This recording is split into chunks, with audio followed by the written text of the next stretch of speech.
তৃণমূলকে কড়া ভাষায় আক্রমণ করলেন মিঠুন চক্রবর্তী, পাল্টা জবাব দিলেন কুণাল ঘোষ। মিঠুন চক্রবর্তী তৃণমূলকে আক্রমণ করে বলছেন, টিএমসি কথার মানে জানেন? টেরর ম্যানুফ্যাকচারিং কোম্পানি, এরা আতঙ্ক তৈরি করা ছাড়া আর কিছুই জানে না।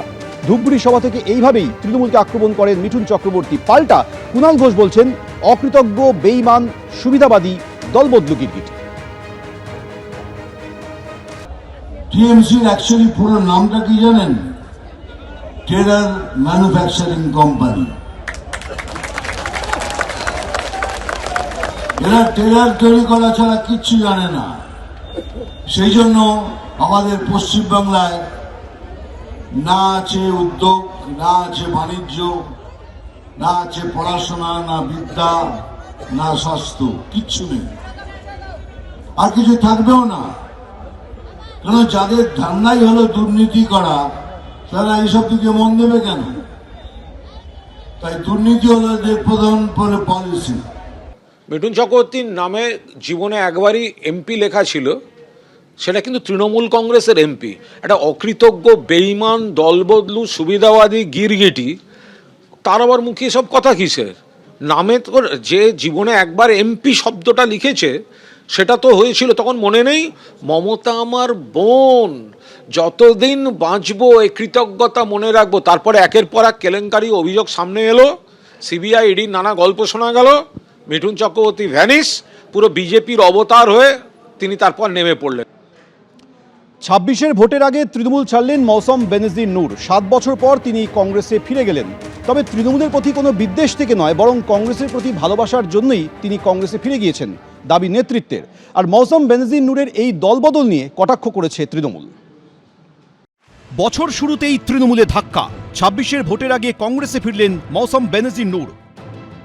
मौसम भी बदल रहा है, राजनीतिक मौसम भी बदल रहा है पश्चिम बंगाल में, और मैं हमारे युवा साथी जो 2 बार सांसद रह चुकी हैं, यूथ कांग्रेस की अध्यक्ष रह चुकी हैं,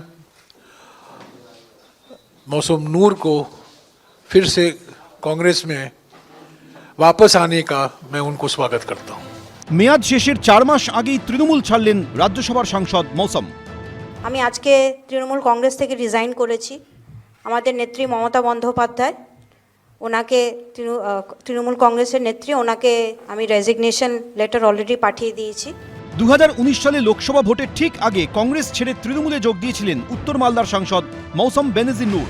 মৌসমকে তৃণমূলের সাধারণ সম্পাদকের দায়িত্ব দেওয়া হয়, পরে মালদার জেলা সভাপতি করা হয় তাকে। তৃণমূলের রাজ্যসভার সাংসদও হন মৌসম। 2026-এর বিধানসভা ভোটের আগে সেই জানুয়ারি মাসেই তৃণমূল ছেড়ে ফের হাত ধরলেন তিনি। শনিবার দিল্লিতে জয়রাম রমেশ, শুভঙ্কর সরকারদের উপস্থিতিতে কংগ্রেসে যোগ দেন মৌসম বেনজির নূর। তৃণমূল কংগ্রেস থেকে রিজাইন করেছি। ইশাদা যে কথাটা বললেন, পরিবার হিসেবে, বরকত সাহেবের লেগেসির হিসেবে আমরা এই সিদ্ধান্ত নিয়েছি যে আমাদের পরিবার আলাদাভাবে কাজ না করে একসঙ্গে আমরা কংগ্রেসকে মজবুত করার কাজ করব। কখন কে কোন দিকে যায় আর কোন দিকে থেকে ছিটকে যায়, এ নিয়ে মনে হয় কারোর কোনো ভরসাও নেই, আর পশ্চিমবঙ্গবাসী এ নিয়ে ভাবছেও না। কারণ কংগ্রেস কার্যত পশ্চিমবঙ্গে একটা সাইনবোর্ডের দল হয়ে গেছে। একমাত্র প্রতিবাদী যিনি ছিলেন, চোখে চোখ রেখে অন্তত তৃণমূল কিছুটা বিরোধিতা করতেন, অধীর রঞ্জন চৌধুরী, তাকে কংগ্রেস কি বার্তা দিয়েছে সেটা প্রত্যেকের জানা। মালদা একসময় কংগ্রেসের গড় বলে পরিচিত ছিল। 2014 লোকসভা নির্বাচনে মালদা উত্তর আসন থেকে কংগ্রেসের টিকিটে জয়ী হয়েছিলেন প্রয়াত কংগ্রেস বিধায়ক রুবি নূরের মেয়ে ও গনি খান চৌধুরীর ভাগ্নি মৌসম বেনজির নূর। কিন্তু 2019-এর লোকসভা ভোটের মুখে সেই মৌসমই যোগ দেন তৃণমূলে। 19-এর লোকসভা ভোটে মালদা উত্তর কেন্দ্র থেকে তৃণমূলের টিকিটে দাঁড়ান মৌসম বেনজির নূর, কিন্তু তিনি জিততে পারেননি। এরপর 24-এর লোকসভা ভোটে টিকিট দেওয়া হয়নি মৌসমকে। 24-এর ভোটে মালদা দক্ষিণ কেন্দ্র থেকে জয়ী হন কংগ্রেসের ঈশা খান চৌধুরী। শনিবার তার উপস্থিতিতেই বোন মৌসম ফিরলেন কংগ্রেসে। एक एक मजबूत ईंट आकर इसमें जुड़ रही है, ये हमारे अज़म को थोड़ा और बेहतर बनाने में काम करेगा।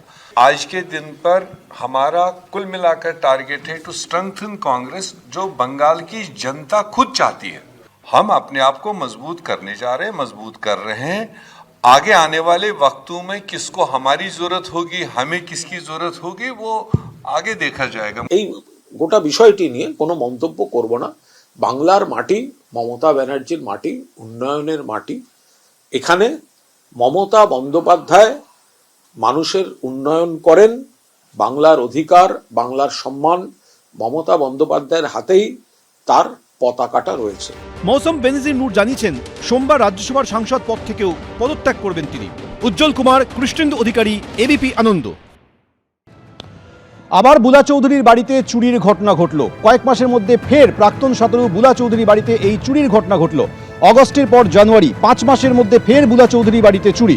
হিন্দমোটরে প্রাক্তন সাঁতারু বাড়ি জানালার গ্রিল কেটে ঢুকে চুরি হয়।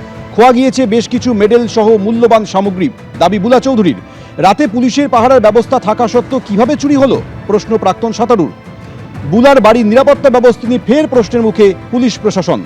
গত বছরে 15ই আগস্ট বুলা চৌধুরীর হিন্দমোটরের বাড়িতে চুরির ঘটনা ঘটে। জিনিসপত্র চারিদিকে পড়িয়ে আছে, ছড়িয়ে ছিটিয়ে আছে, উপর নিয়ে চারিদিক দেখলাম যে কোথাও তো সামনের দরজা, পিছনের দরজা, উপরের দরজা সব ঠিকঠাক আছে। এভাবে কোথা দিয়ে ঢুকলো? কেউ তো ঢুকেছে, কারণ উপর দোতলার আমার এই একতলায় সব কিছু আবার সেই ভেঙে চুরে একাকার করেছে। যেটুখানি ভালো ছিল ওটুখানিও আবার ভেঙে দিয়েছে। সামনে থেকেই ভেঙেছে।